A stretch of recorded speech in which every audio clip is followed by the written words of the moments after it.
This is pretty nice. Ooh. Yes. It's good. Who knows what this place is called? ThinkSpace. ThinkSpace, yes. They're a host. Yeah, thanks for coming. Finally. ThinkSpace is a co-working space. You can hot desk here $300 a month. That's a pretty good deal. And you get this, and they have like an outdoor patio thing where you can drop your laptop in the water. And it's a beautiful space. Thanks for hosting us. There was actually people in the space upstairs thinking when I walked in, it's like all true advertising. They were really hard at work. I'm like, this is for real. But it's, yeah, really cool space. Thank you so much for hosting us. We have a couple other sponsors. Bezzy, are they here? They're here. Yes, Bezzy is here. What's your last name, Bezzy? I'm kidding. Tell us your name. And we can like send a message later or something. He's refusing to tell you what he does. You want to talk about the company a bit? I was gonna, yeah, get up here. Get up here. I was gonna try, but I think you would do better than I will. But yeah, Bezzy is sponsoring, so let's give him a round of applause. Hey everyone, Julian from Bezzy, bezzi.com. You can check it out later. But yeah, we can basically build tools for game developers and game studios. All right. Okay. Thank you. We build tools for game developers, game designers, game studios to build their games faster. We currently work inside the game engine Unity. We use all sorts of technologies underneath to make it work. But yeah, check us out, bezzi.com. Thank you. Yeah, it's AI. AI, basically, it looks like, your intern or your product manager maybe, or your coding buddy. It looks pretty awesome.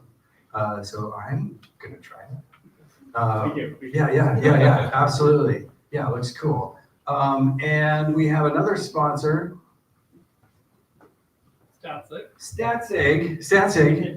BJ, tell us about what you do. I'm the founder and CEO of Statsig.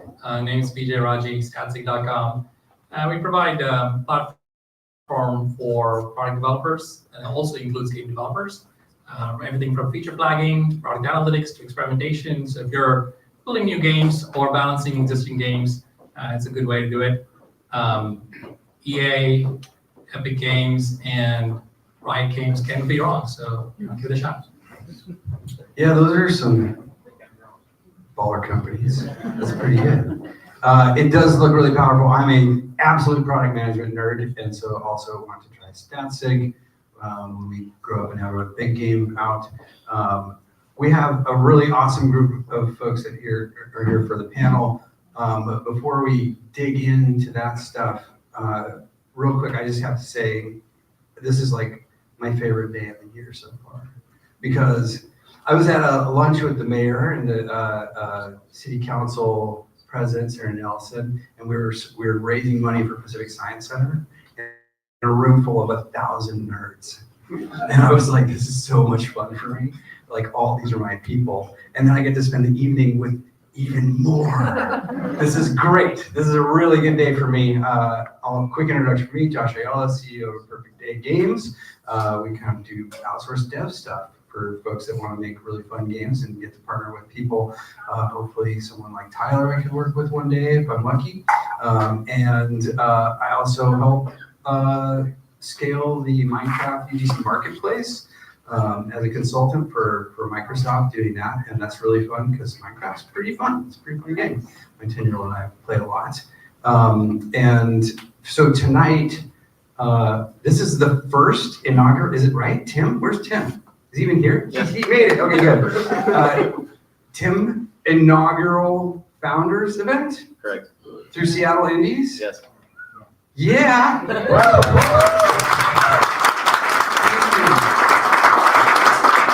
Thanks, Tim, and Olga, for all you guys do for the Seattle game development community. It's huge. This the coolest thing. I haven't, and how many of you are founders of game companies? This is like, that's a lot. This is amazing. What an awesome thing to do. So thank you so much for getting this organized and giving me the opportunity to do it. And I'm here with a bunch of people probably way smarter and handsomer and more experienced than I am, so I'm excited to learn along with you. Yeah, this is my plan.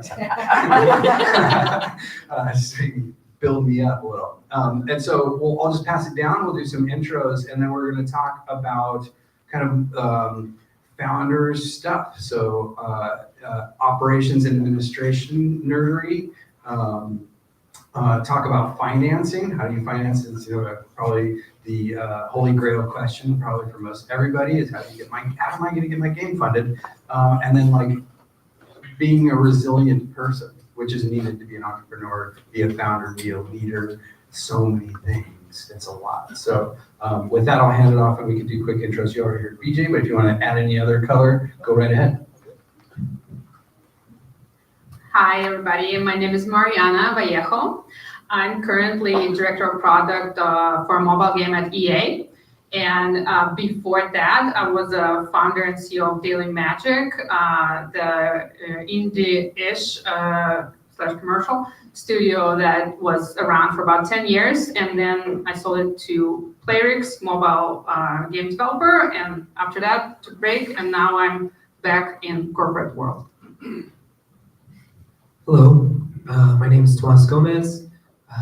I'm the CEO and founder of Pancake Games. I formed it about 4 years ago. I've been in the game industry for about 15 years, predominantly mostly as an individual contributor, a lot in art roles. But yeah, we started my own company 4 years ago by myself as a sole founder. Got funding, grew the company to now 7. Released our first game just 2 months ago, Slime Heroes. And I'm excited to use it.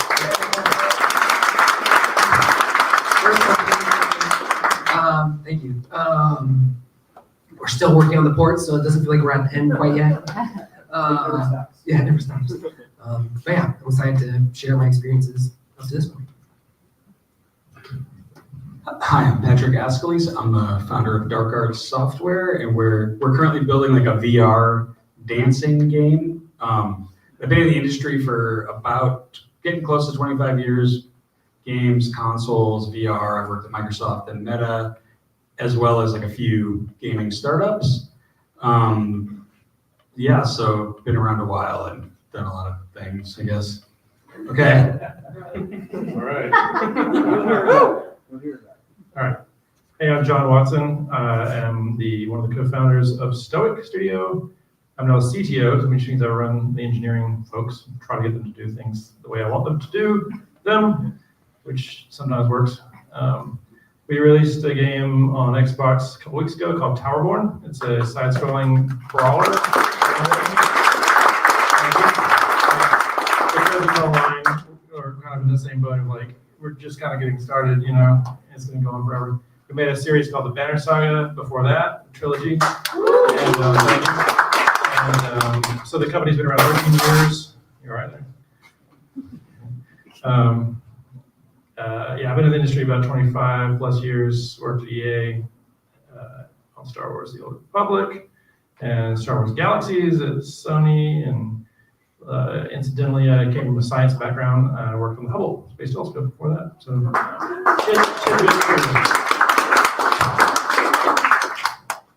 Yeah, like I said, I'm not sure I'm worthy, but thanks, Tim, for letting me up here. That's pretty awesome. But that's a pretty wide range of folks. A 7-person startup, someone who's sold a company, someone that's in the game services business. How many at Stoic right now? people, Yeah, 105. 105. That's a pretty good startup.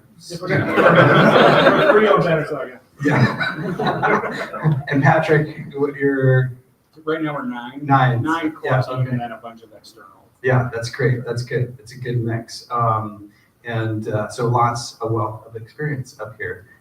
And Marianna, now you're at EA, so back into kind of the machine that is the bigger market space and growing a game inside a company. And so again, lots of founders here. People have businesses. How many of you raise your hand, but you haven't formalized your business? You don't have your business license? One, okay. Well, you're gonna learn something here. And then some of you might learn some things about how you structure your business. We're gonna start with some operational kind of nitty gritty of getting started. How many want to start a games company? Yeah, okay, good, yeah. You'll benefit from this as well, some experience on the panel. And so from the operations side, the question is, anything you wish you had known about how to structure your business, or equity, or comp, or anything that you feel like you wish, if only someone had told me this, so I didn't have to redo everything, or who wants to take it? I can start. You can start, yeah. And we'll stick with the mic. There'll be a lot of baton passing because I think it'll be better for the recording. There's a couple things that came to my mind when I was asked this question. I would say the first one, the easiest one, is I'd recommend you don't use your personal information for your company information, like your phone number and your home address, because you will never stop getting spam. I'm too stubborn to get rid of my phone number because I like it. So my phone is now set to not accept calls if they're not in my contacts list, which is inconvenient for anyone trying to get in touch with me. But again, I'm too stubborn to do it otherwise. So don't do that. Get another number, another address for that. And the other thing I would say is, when you start your company, who knows where it's going to go, but you should assume it's going to be successful and you'll one day make money off of it. And when it comes time to do that, whether you sell the company or sell equity or whatever, the way you're treated in taxation can vary wildly based on how you start your company, whether it's structured, for instance, as a C Corp. There's a thing called a Qualified Small Business, QSBS. It's a tax break for small business owners. So I would recommend that you look that up and figure out how to structure your company so you can take advantage of that when you do become successful and you make a bunch of money, which, by the way, I haven't, but I think I want to one day, and I regret some of the decisions I made along the way. Anyone else want to add to that? On the QSBS thing, incorporate your company as quickly as possible because there's a 5-year term for QSBS. So the sooner you incorporate, the better it is. Also, something that I learned much later, which was useless for me, is if you could, when you issue equity, you have to buy equity at like $0.0001 per share or something like that. When you buy it, if you buy it using your Roth, it actually can grow tax-free. So look it up, learn about it. It's such a huge thing that I don't think anybody talks about. That's how Peter Thiel made his bill off. Yeah. I wish somebody had told me about that. The other thing is like equity. You attract good talent based on how much equity you're willing to give, because the people that you attract on day one are the people that are going to bet on you, not on your product, not on your company, not on anything else. It's just you. So if you're willing to, look, if you're the founder, be generous with the first set of people that are, betting on you and giving up a lot to come to you. Yeah, usually in that pre-seed round, it's pre-seed. There's no money. So you have to have some kind of incentive, and it's worth doing. I agree. What's generous? Anyone want to field that? The question from Grant was, if you're giving out that equity in the beginning, what is generous? My first 7 folks got 29% total.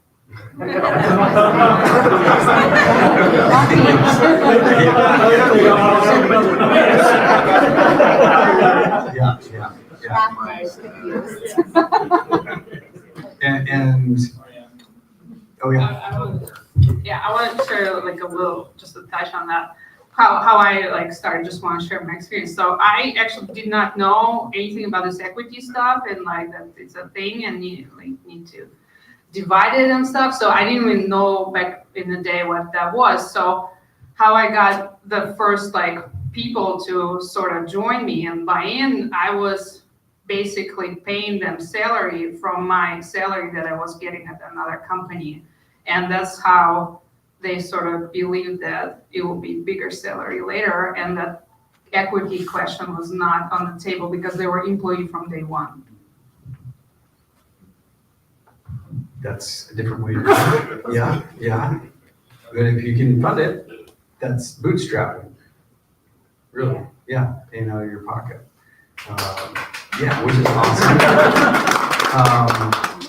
I was talking with someone earlier, and one of their statements was,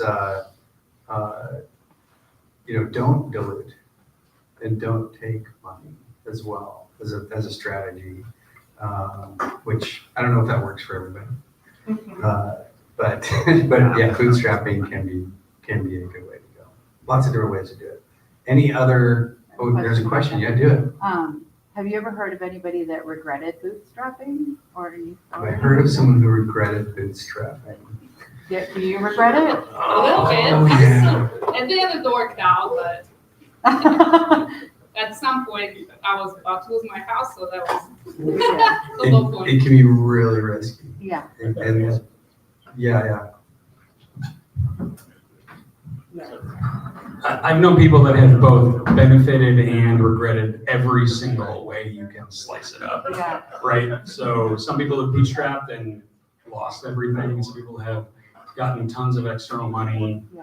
right? And then it never went anywhere. And the opposite on all sides. I think the important thing is to learn. Really, there's books on like how all the different ways of cutting up equity, right, can be done. And just, you have to take the time as a founder to understand like how your type of offering is going to work. If you're taking money or if you're bootstrapping, what does it mean like for your taxes? Get a professional tax person. There's all kinds of stuff that I don't know that I've been told like 20 times by the tax guy. I'm only going to remember when I call him when my, extended taxes are due in October. Right? That's the only time I'm going to remember. So that's what I'd say. You just have to educate yourself on it and like, yeah, that's the best. Everything can go right and everything can go wrong in the startup world.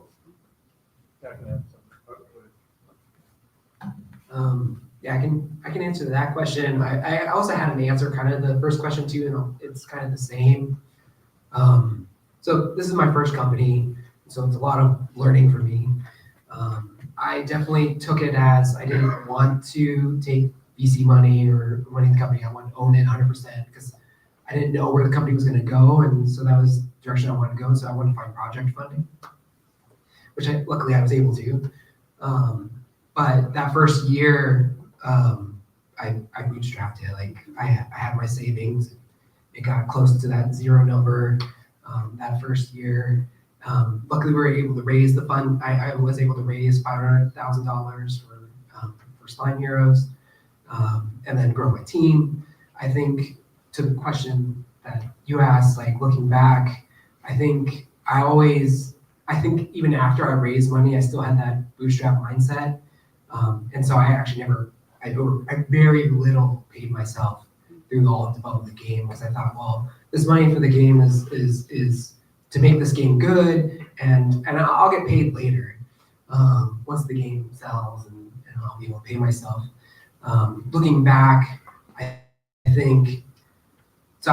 Everyone's situation is different, and so you can take my advice and maybe apply it to you, but like definitely everyone's situation is different. But at least for me, looking back, I was a sole founder, and everyone that's on my team are still contractors, and I never paid myself, and so we're now at a situation where maybe we're still working on Slime Heroes, we're still going to launch it, and hopefully it does well, and everything will be great. But there's a lot of risk with every game you have, and there's a roll of the dice always, and maybe it won't do well, and you want to make sure you prepare yourself for if it's not going to do well. And because I bootstrapped all the way up to the end and never paid myself, I'm now in a situation where there's a risk of potentially losing everything, where if I paid myself throughout the whole thing, I'd potentially be in somewhat better of a spot, rather than always trying to just put the money towards other things. So that's something I probably would have changed. I probably would have put myself a little bit ahead, or a a little bit, just to put myself like prepared for a worst case scenario. And I don't think we're quite there, but I would feel a little better right now.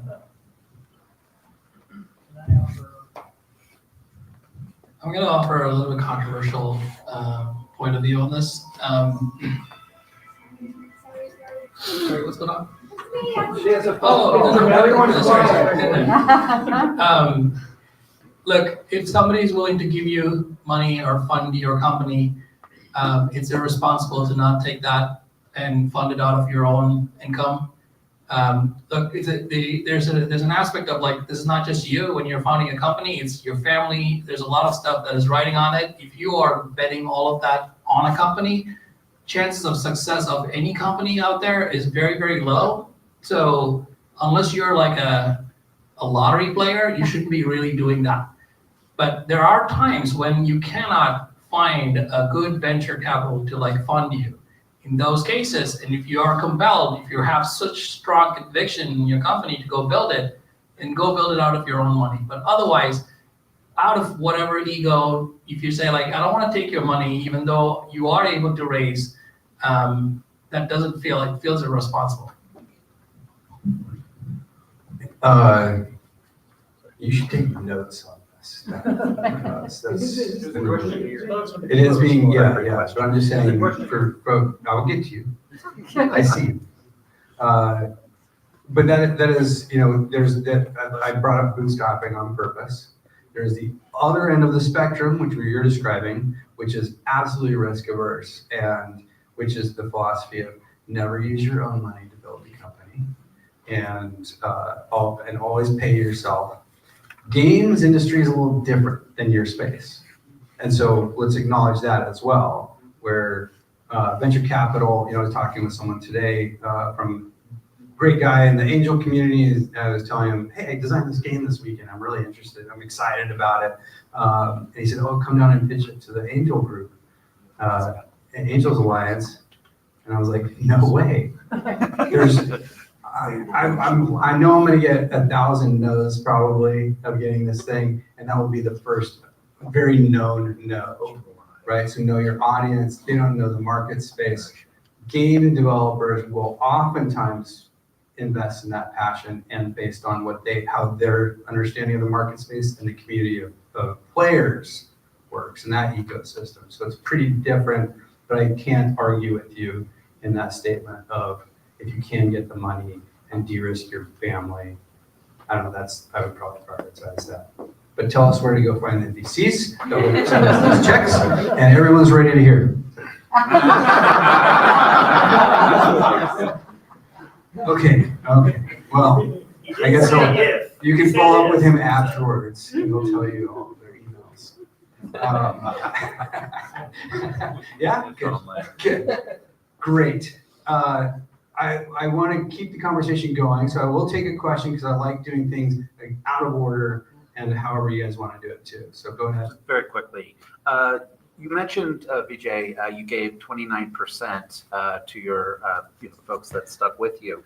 Was that out of founder shares, or did you dilute yourself by an additional 29%? The question was, did he use founder shares or regular shares and dilute more out of his pool when Vijay did his generous 29%? Because I want to do something similar. Founding folks. Good question. It depends on if they're day one. If they're day one, you're actually incorporating the company, then you can actually do 71-29 clearly. If not, then you have to account for dilution because you'll have 100%. Then you have to add enough to accommodate them, at which point you'll dilute yourself. Math works out either ways. Cool. Thank you. Wait, is that for the 29% for the IP or the company? Company. For the Straight up first company. for the first 7 engineers that I hired. Oh, yeah, company. It's for the company. The question was it for the IP or the company, the interest company? Company. Yeah, go ahead. Yeah, on the dilution, you're also planning for, again, I agree with you on the investment side. You're also planning for VCs coming in and taking up to 10 to 20% as well, right? Correct. That's after. Yeah. Yeah. Yeah. Yeah, the statement was you're planning for VCs to come in and take 10 to 20% Well, on there, that seed round. there's VCs that value it, and then subsequently you're gonna hire a whole bunch of people. They'll also come from the employee pool, that's also diluted. Pretty much everything from then on is diluted. I'm glad you asked a question because I was trying to segue into financing. You just did it for me. Go ahead, John. Another thing you can do, we did this, and I know a lot of other indies that do this, is sign up a royalty contract. So you could do like project-based financing that, or not financing, but incentives that way. So we had contractors working for us, and we would sign an agreement to some certain percentage for some number of years. And that's a good way to do it without giving equity if you don't want to do that. And when we were at that stage, we weren't even sophisticated enough to do equity. Like we wouldn't have known how, but we knew how to do a royalty agreement. So it's not a bad way to do it. Just make sure it expires. Like, don't make it like perpetual. You brought this up earlier, kind of around. I think we were talking about taxes, but finding a professional, like I have a very grumpy startup lawyer who I grilled for hours and hours at a time about how all of this stuff worked, and then at the end I would tell him, I still don't get it. I'm going to come back on Thursday. And he would go, miserable. I made him miserable. But eventually some of that soaked in. I still made a lot of mistakes. But I think one of the statements that I'm hearing from this group is talk to people, learn about it, and get experts to advise you. I did the fun thing of I love doing stuff myself. I can't help it. I just love figuring stuff out. It's so much fun. So I filed, C Corp out of Delaware. You're gonna research this over the weekend and file all my stuff. And I was like, oh, I needed 20 million shares, 10 million shares, And when I brought it to the lawyer, it said, can you double check my work that I filed already? Those are the kinds of things that they can help you figure out, which is, very important, very important. Any other questions from the audience around financing or thoughts from this group about financing? With games, you've got companies doing, you had a model of I want a publishing partner to fund my development project of the game vision I have. There's other models of I'm going to be a dev house and people can bring me game ideas and the team will build it. That's kind of how my company is structured. I was really generous on the equity because they basically do all the work. And I don't know how to do it, but I can go get projects. But everyone does it differently. So any other ways to finance or audience questions about financing?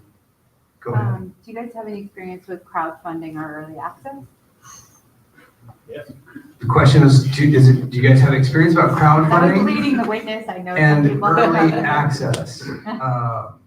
My company actually designed a board game when we were prototyping and ended up kickstarting that for $500,000 almost, which is pretty good for a first shot. We did have some good folks helping us out, but that's not video games, so I'll pass it to who? John? Sorry, but I know we are. Crowdfunding, we were involved in crowdfunding in 2012, which is kind of a nice time to do it, and it got us enough money to get us over the hump. To go back to the early topic of bootstrapping, we were bootstrapping, and we just went all in and spent all of the Kickstarter money in the game as well. We still didn't pay ourselves, which is a terrible risk, and I would never advise anyone to do it that way because it was so risky. It happened to work out. It happened to work out, but it shouldn't have, and it probably won't most of the time. But modern games, if you have a team of any number of people, more than 3, I don't know, the costs of the team get high really fast, and I find it very difficult to get enough money from crowdfunding to do anything. I mean, it's like a little perk. We did crowdfunding for Banner Saga 3, which was solely for promotional purposes. It wasn't to fund the game. The game was getting made. It was a way for us to get attention for the game, and it was a way for us to make merch. It was pre-orders for merch is what it was. Because merch is never gonna make any money. It'd be fun to make some. So we'll have people pay in advance to get some cool t-shirts and posters, and we'll make those. And that's what we did. And I think that's all I have to say about that. I think my first startup was doing crowdfunding campaign at the same time as yours. Yeah, Yeah. I don't know if you and I spoke, but I what some guys. We have chatted, we have before, so I've done 2 Kickstarter campaigns. The first one, while I was involved in the company, I wasn't involved in the Kickstarter, and the one that we just finished, I would say on both of those, we literally on both of those, we hit our targets like in the last like 48 hours, just our minimum. And I don't know why I didn't learn it after the first one, but like marketing Kickstarter campaigns or any kind of crowdfunding is a really important part of it. And we kind of marketed the most recent one halfway through it and got us over the hump. But you know, we spent a lot of time figuring out what we would do with $1 million when we got 50,000. Yeah. So we could have just cut those 2 weeks off and turned it into marketing and maybe got like 150,000 or something, you know. But we also treated it as a marketing campaign. So you can't do that, right? You can't do Kickstarter for just marketing your product. I mean, technically with Kickstarter specifically, you're only technically like on the hook for like the rewards, right? I think it's very important that you're honestly get your thing done as best as you can, but you know, there's still an expectation that it may not happen. There's some new ones now too that weren't available. Like when we did our first 2, there's it's called Reg CF, which are like you're actually selling equity in the company, as opposed to selling like a reward or like a pledge.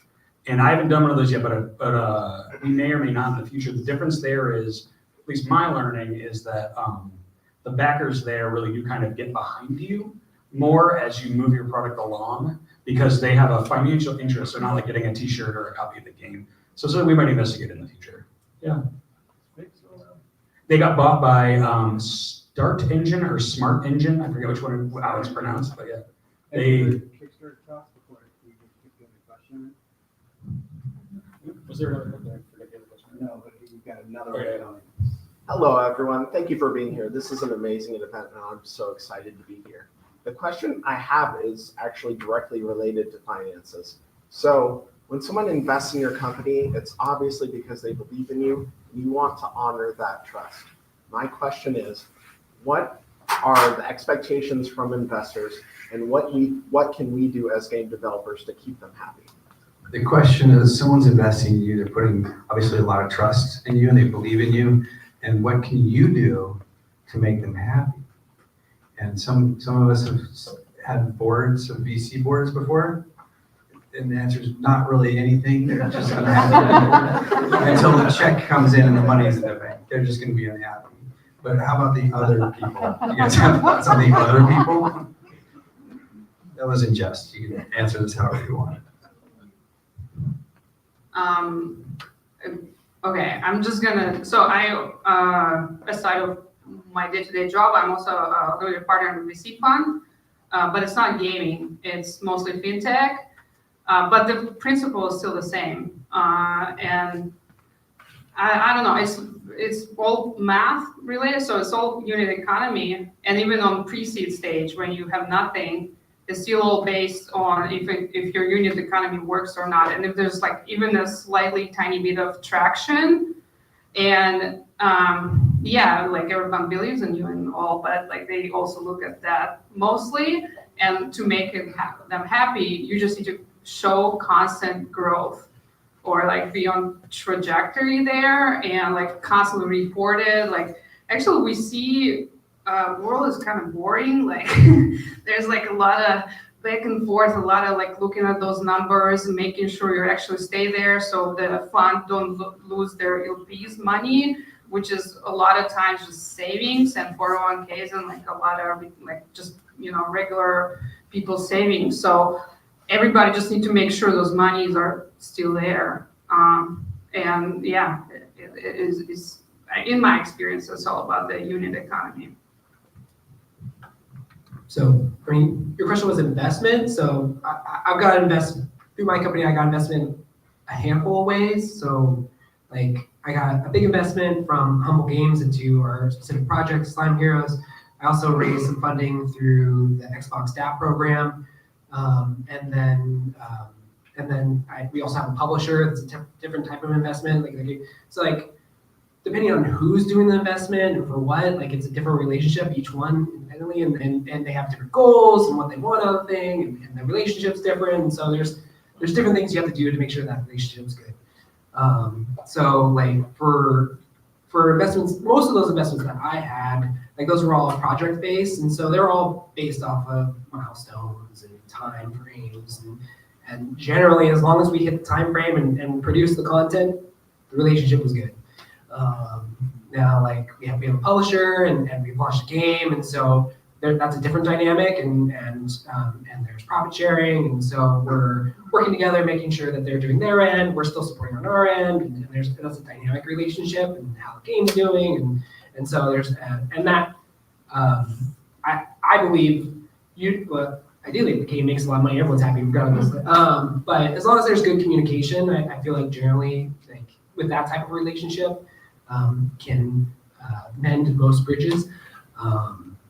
And then other investment like the DAP program that I got, and those were specific funds that had goals for what kind of things they wanted to produce out of that. So like I raised prototype funding through the DAP program, and so they had they wanted to fund new exciting prototypes, and so that was a very specific relationship to produce a specific product, and I talked to them throughout the process. It was like 3 months, and that again, that was kind of a project thing. And so I was constantly communicating with them every couple of weeks, and they would play test, and as long as we were producing the thing and sticking to milestones, the relationship was happy.